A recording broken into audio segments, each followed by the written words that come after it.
Hello बच्चों, आज की वीडियो सूर्यकांत त्रिपाठी निराला जी की उत्साह और अट नहीं रही है कविता के ऊपर है, जो कि काव्य खंड से ली गई है। पहली कविता उत्साह है, तो पहले हम इसका अर्थ समझेंगे।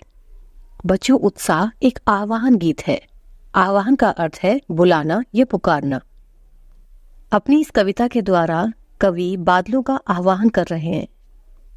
कवि जब देखते हैं कि चारों ओर सभी जानवर, पशु पक्षी और मानव जाति गर्मी प्यास से तड़प उठते हैं, बेहाल हो जाते हैं। किसान अपनी अच्छी फसल के लिए बेजान सूखे पड़े खेतों के लिए आकाश की ओर निहारता रहता है। तभी उन्हें कहीं से कुछ बादल आते दिखाई देते हैं, जिससे सभी में उम्मीद की एक किरण जाग उठती है।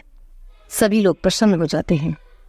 कवि ने बादलों को देखकर मिली इस खुशी को अपनी कविता के जरिए प्रस्तुत किया है। कवि बादलों को प्यार से पुकारते हुए चारों ओर घिरकर बरस जाने के लिए और सबकी प्यास बुझाने के लिए कहते हैं। वह बादलों को बालक के काले घुंघराले बालों के समान सुंदर बताकर उसकी प्रशंसा करते हैं। कवि बादलों को नया जीवन देने वाला कहते हैं, जो सभी में एक नई उमंग भर देता है और जीने की राह दिखाता है। इस कविता में एक अर्थ छुपा हुआ है, एक सीख है, जो बादलों का उदाहरण देकर उन्होंने समझाई है कि कैसी भी बड़ी से बड़ी परेशानी आ जाए, पर मनुष्य को हिम्मत नहीं हारनी चाहिए। जैसे बादलों को देखकर मनुष्य खुशी से झूम उठता है, मन शांत हो जाता है, वातावरण ठंडा हो जाता है, फसलों को पानी मिल जाता है, ठीक उसी प्रकार उम्मीद की एक किरण हताश निराश लोगों में फिर से जीने की, कुछ करने की नई प्रेरणा भर देती है। इसलिए मनुष्य को किसी भी परिस्थिति में हिम्मत नहीं हारनी चाहिए, मायूस नहीं होना चाहिए, क्योंकि उम्मीद की एक छोटी सी किरण जीवन में खुशियां भर देती है और यह सीख हमें बादलों से मिलती है। कवि ने यही इस कविता में समझाने का प्रयास किया है। तो अब हम दूसरी कविता अट नहीं रही है का अर्थ समझ लेते हैं। अट नहीं रही है अर्थात समा नहीं पा रही है। इस कविता में कवि ने फागुन के महीने का बहुत ही सुंदर वर्णन किया है। फागुन महीने में ही बसंत ऋतु आती है।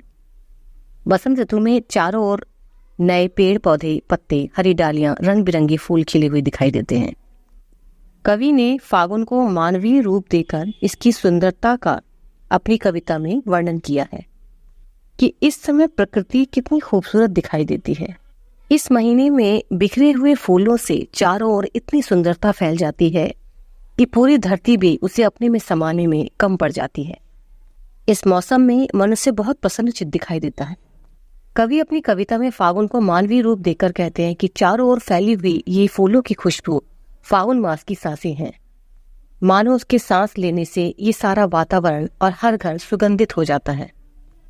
कवि के अनुसार स्वयं कवि या कोई और भी ऐसी खूबसूरती से अपनी नजरें नहीं हटा सकता। वृक्षों की डालियों पर हरे लाल नए पत्ते, फूलों से लदे हुए पेड़ मानो फागुन के गले का हार बन गए हों। कवि के अनुसार इस मौसम में खूबसूरती इतनी बढ़ जाती है प्रकृति में कि पृथ्वी भी उसे अपने में नहीं समा पाती। ओके बच्चों, आज के लिए इतना ही। मिलते हैं नेक्स्ट वीडियो में।